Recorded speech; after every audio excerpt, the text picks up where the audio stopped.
Hallelujah. So we have been doing this very long study on the Bible. We've looked at the whole Bible. We've looked at the historical chronology of the Bible. Also, we have looked a little bit, just the tip of the iceberg. We have looked at the secular history that are underneath the history that we are so familiar with in the scripture.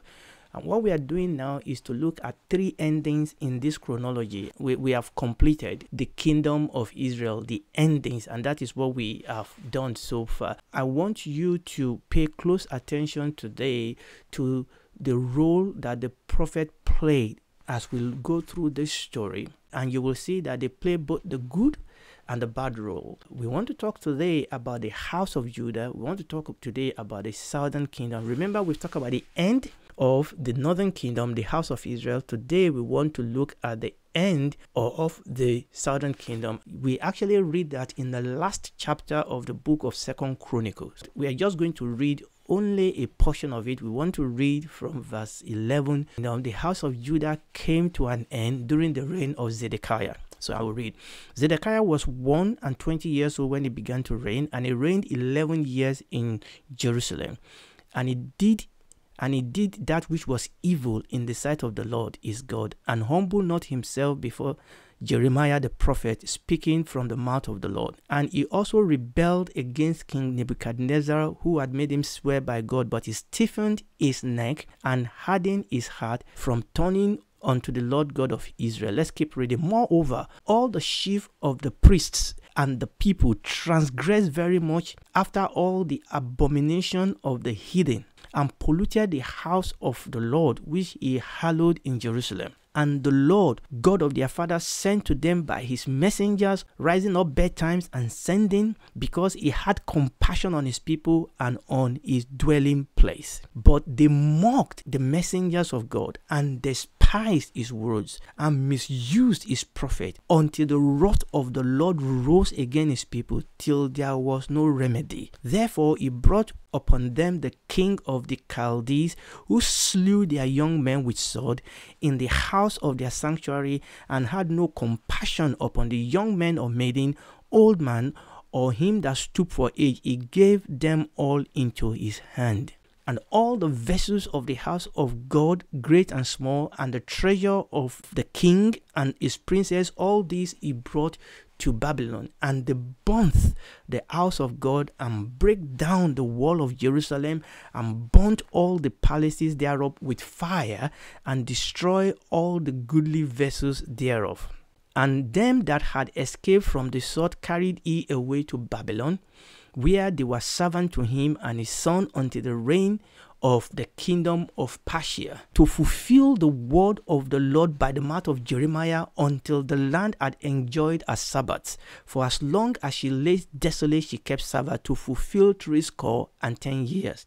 Now, in the first year of Cyrus, king of Persia, that the word of the Lord spoken by the mouth of Jeremiah might be accomplished, the Lord stirred up the spirit of Cyrus, king of Persia, that he made a proclamation throughout all his kingdom, and put it also in writing, saying, Thus saith Cyrus, king of Persia, all the kingdom of the earth has the Lord God of heaven given me, and he had charged me to build him a house in Jerusalem, which is in Judah. Who is there among you of all his people? The Lord his God be with him, and let him go up. One of the things I want you to see is how he mentioned the name of Jeremiah a couple of times in that scripture that we've read. And again, just like we saw in the previous teaching that we had when we were looking at the children of Israel, or the house of Israel, that is the northern kingdom, you can see here how God has compassion on his people. The Bible says that he sent his servant to them over and over and over again. And I'm just going to go back to where we read. The Bible says he sent his servant, he sent Jeremiah. Verse 12 says that Zedekiah did what was evil in the sight of God. He humbled not himself before Jeremiah the prophet, not because of who Jeremiah is, but because Jeremiah was speaking the word of God. Okay, and one of the things I'm going to show you here is that even though Zedekiah actually did not listen to Jeremiah the prophet of God, one of the reasons for that was because Zedekiah was actually listening to false prophets. And we are living in a world now where we have false teachers and false prophets that are so loud, that are so luminant, that are telling people what people want to hear. We are living in a world now where you and I need to be sensitive. Okay, there are people that we watch and we loud, we read their books, we listen to their message. The question is, are they God's prophet? Are they like Jeremiah, the prophet of God? Or are they prophets that are ministering to our ego? Are they false prophets? Are they false teachers? Or are they righteous, sound, godly teachers and prophets just like Jeremiah? The Bible says that Zedekiah will not listen to Jeremiah. He stiffened his neck. The Bible says that all the chief of the priests and the people transgressed very much after all the abomination of the heathen, and they polluted the house of the Lord, which he has hallowed in Jerusalem. And unfortunately, there's a lot of pollution today in the church, and that tend to be because we have sometimes leaders that are leading people astray because of the strange teaching that we are seeing in the church today. Mere motivational teaching, mere psychological teaching, mere humanistic teaching, mere teaching that does not deal with the work of the flesh, that does not manifest, the power of God. Teaching that tell us what we want to hear is all about us, our comfort, our deliverance, so called, is all about us, what we want, how we can feel good, how we can eat good. And a lot of this teaching that has made us the center of revelation is being all about us. And teaching that does not actually challenge sinful life in the life of people, teaching that allow people to live the life they want to live as long as they bring tithe, where we are not bringing messages that will challenge people to live in righteousness and holiness. We have churches now where sinners feel comfortable to come because we are not bringing message that expose our iniquities and expose our sin and challenge us to repentance, just like the prophet of old. And this is the reason why there are so many abominations in the church today. We have pastors that are taking advantage, pastors so-called, shepherds so-called, that are taking advantage of people, that are stealing, that are falling into sexual sin. We have all sorts of strange, stories that we are hearing in the church today, and the reason is because we have not been listening to the thus saith the Lord. Okay, today, if you preach the truth, the odd is that your church will be very small. Now, I'm not saying that all big churches are speaking live. No, that's not what I'm saying. What I'm saying is that men wants to go to where, and women wants to go to where people will tell them what they want. We just gravitate to places where people, we want to go and just get what we want. We want to get that deliverance. We want to get that contract. We want to get, that healing. We want to get. Is it bad to get? No. The Bible says seek you first. The Bible says seek you first the kingdom of God and his righteousness, and all these other things will be added unto you. And the Bible tells us that it's not about getting. It's about you and I living for the glory of God. And that sometimes the men and women of faith that we read in the scripture didn't get deliverance. They didn't get healing. A lot of them died. A lot of them suffer for their faith, not just in the Bible, in contemporary times. And this is very important, people of God, because we are living in a time now, the Bible called the last days, when there would be difficult times. And a lot of people, and we've done this in previous teaching, a lot of people are leaving the faith because of the challenges that they are facing, because we have not prepared them, because we have given them feel-good messages. Unfortunately, when reality strike, a lot of people fall and they leave the faith because they were expecting that everything will just be a bed of roses. No, the Bible says here that God was angry with these people because they transgressed very much. There were abomination. But the thing is, this verse 15 says that God didn't keep silent. God kept sending messengers and prophets to them. The Bible says that he sent them messengers, his messengers, and there are still men and women today that are preaching undiluted, that are preaching on undiluted word of God, that are preaching the sound doctrine of the word of God. Will we listen? And I'm praying that we will listen, that you and I will listen to people that teach the word. And there are men in our nation, and I'm not going to mention names here, but there are men in our nation that are teaching the undiluted sound doctrine of the word of God. And the Bible says that God sent his messenger because he had compassion on his people, because he had compassion upon his dwelling places. But the Bible says in verse 16 that they mocked the messengers of God. They mock them. They despise them. We have people talking about, all these holy rulers, and people talk about, why do you want to speak about end times, okay? Why do you want to speak about, we just want to enjoy life here. The Bible says they mock the messengers. There are some messages you preach and people mock it. People don't listen. Look, we have talked about doctrines in our previous teaching. Doctrines, the doctrines of God, the doctrines of Christ, the doctrine of the Holy Spirit, the doctrine of righteousness, of sanctification, of holiness, the doctrine of the end time, the doctrine of salvation. The things, the revelation of God in the word of God, the minds and purpose of God for nations, for families, for we as employer and employee, the word of God, the revelation of the character of God. The Bible says they mock, they despise his words and misuse his prophet. I'm amazed how people will fall for the fraudulent of people that extort money from them, bring money in, they will pray for you, they go to their prophet so-called, and these people extort money from them. In the Western world, we have all these false prophets, they ask you to pay money, to buy their books, to join their prophetic, school, and they promise things that they cannot deliver.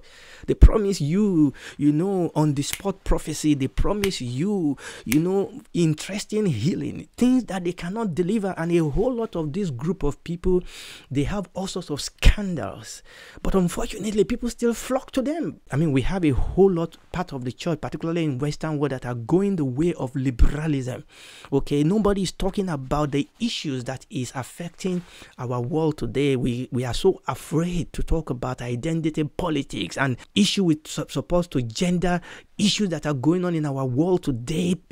Nations, government, even of developed world, they are standing on their head. They are bringing policies, they are signing things into policies that are against the will and the revelation of God.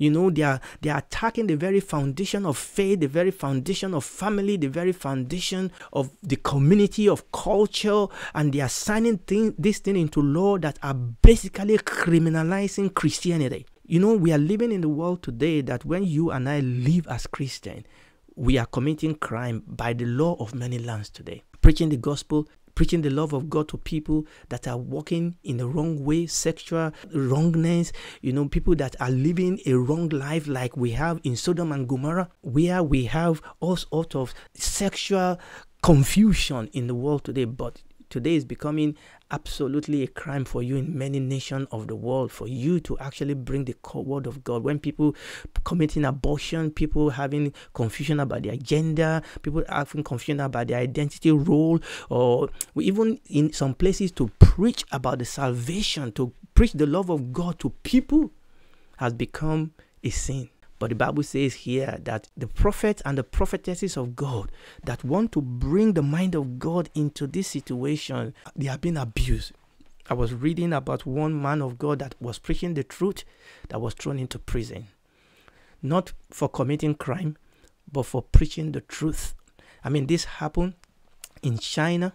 This happened in Russia during the time of the takeover of all this political movement, and it's happening today in our nations. It's happening today all over the world. And people that have lived through, and this is the sadness, isn't it? People that have lived through situation where they saw government coming and persecute the church. They are warning us today. People that have lived in Eastern Europe and they have seen how, communism swept through their land and how the church was sleeping and said nothing until communism took over. They are warning us today that we should not live a lie, that the Western world, America, Europe, we must not deceive ourselves thinking that this cannot happen to us, because what we are seeing in the Western world today, in America and Western Europe today, what we are seeing, government bringing in policy and signing things into policy, challenging the Judeo-Christian, foundation of those nations. What we are seeing today was exactly what happened in Eastern Europe. And they are warning us, we must not live a lie. We must not think that by compromising and keeping our mouths shut, this thing will go away. And that was exactly what was happening here. But the Bible says that, verse 16, and they mock the messenger of God and despite his work and misuse his prophets until, now there is always an until. There's always an until the wrath of the Lord rose against his people till there was no remedy. Listen to me. We cannot continue in sin and expect grace to abound. And it's given unto man to die once and then judgment. There's a way that seemeth good to a man, to a woman. The end thereby is the way of death. The Bible says that he that is often rebuked but stiffens his neck, he will come to destruction suddenly. And that will not be our portion in the name of Jesus. This is the time of grace. God is calling you, if you are not saved, to come unto salvation. If you are saved and you are living in sin, God is begging you. God is sending messages. God is bringing messages across your path. This is the time to listen. This is the time for us to listen, because the Bible says that there will come an until. The grace of God is giving us the chance now to repent. A time will come when that grace will end, until the wrath of God arose against his people till there was no remedy. All of us are going to die. Or Jesus will come, and then there will be no remedy. There will be no salvation on the other side of death. There will be no salvation. You can't be saved then, but now you can be saved. Okay, we cannot repent then, but now we can repent. We can repent and turn back to God and say, God, forgive us. Forgive us. Show us the way you want us to go. The Bible says that if we say we have no sin, we deceive ourselves. But if we confess our sin, is faithful and just to forgive our sin and to cleanse us from all unrighteousness. And this is what is going on with these people. And the Bible says that a time came that God said, I've had enough. And the last part of it was actually flowing through the where we are going to end. When we start reading from verse 20, and it talked about how the Medo-Persian then overcome the Babylon, and Cyrus became king, and how Cyrus actually allowed the people to go back again. But we are talking about the end for now. We'll come back to the bit of this that verse 20 is talking about. But this was how the southern kingdom hand, the house of Judah. Their sister, the northern bit, they've been dispersed about 100 years before. But these people, they didn't learn lesson. They went the way of their sisters, and ultimately they themselves were destroyed. Now, I'm just going to show you one thing, and then I will end today. By the grace of God, we are going to pick this up by the grace of God. Now, what I want to show you here by the grace of God is this picture. This is the northern one. Now, I'm going to show you the southern one, which is the kingdom of Judah. Okay, and we can see over there that was the reign of Zedekiah. That was the reign of Zedekiah, and that was when the Babylonian kingdom attacked Zedekiah. And remember what we said, this happened to them because they will not listen to the prophet of God. And then, so that was the end of Zedekiah. That was the last king of Judah, the house of Judah. And then the people went into Babylon captivity. Remember, that was the third wave. Remember, we've said this, there were 3 waves. So here we are talking about the last wave, and the Babylonian empire came and they destroyed everything. They destroyed the temple, and we're going to talk about that. They destroyed the temple, they destroyed the city, they burnt it with fire, and they dispersed all the people, and they took some into exile. Now, what I want you to see there is, so that is all the king of the house of Judah or the southern kingdom. Now, I want you to look at that closely. Obviously, there's Rehoboam there, and it goes on and on. Now, so that is the house of Judah, and it has two tribes. It is the tribe of Judah and Benjamin. Their capital is in Jerusalem, and there were 20 kings. Okay, this is very important. There were 20 kings, and 8 of them, well, depending on how you count it, 8 or 9 of them are good. Now, some of the good ones still have some things that were not so good, but at least 8 or 9 of the king of these 20 kings try to be good, unlike what we saw in the northern tribe or northern house of Israel.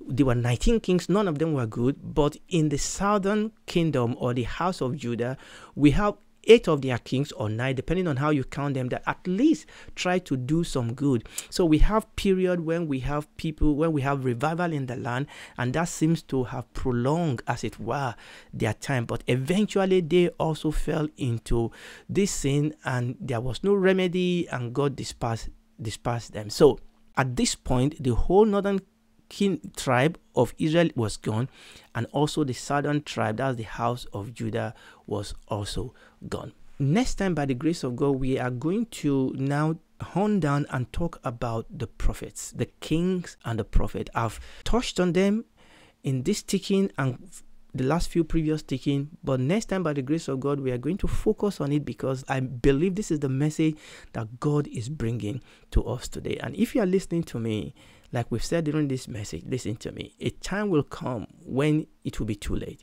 It is not too late now. You can accept Jesus into your life.